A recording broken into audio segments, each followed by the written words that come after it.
Nana Kofi was scammed into believing he had an opportunity to travel to Canada for work.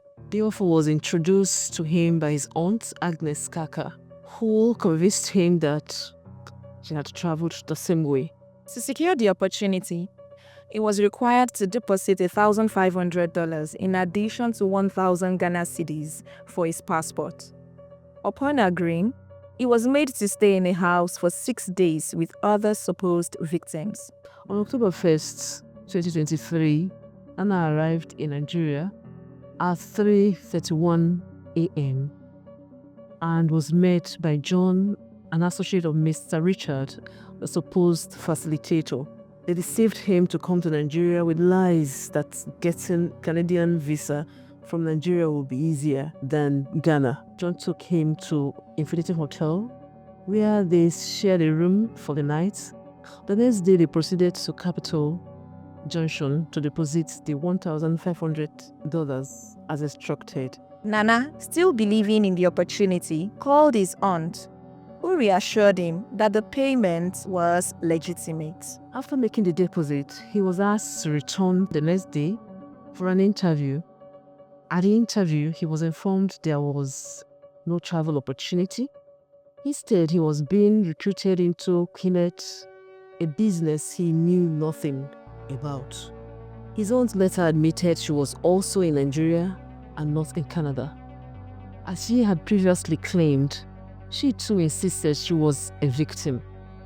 Nana was then taken to an apartment where he remained with other recruits. Realizing he had been deceived, Nana sought help by calling a fellow Ghanaian who resided in Lagos. The Ghanaian then called the Catholic priest in Igogo, the only person he knew in Oyo State. The priest had listened to one of the JDPC Ibadan program on human trafficking.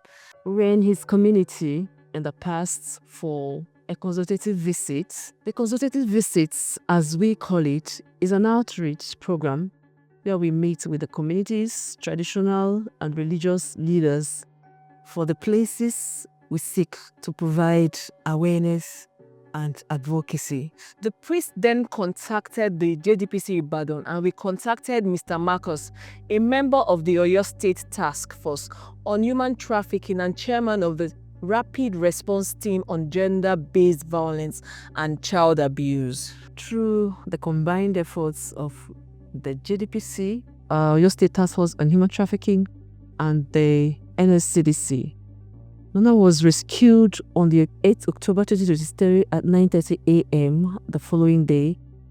13 more victims, 9 men and 4 women, were also rescued. Nana was able to recover the $1,500 he paid to the traffickers and was assisted in returning to Ghana. 3 other victims also recovered their money and returned home. The incident was reported to NAPTIP for further investigation. One of the challenges encountered was that some of the rescued individuals claimed they were engaged in legitimate online business, making it difficult for anti-human trafficking agencies to take legal action. No legitimate job demands secrecy or payments. Verify opportunities. Always ask, here is the contract.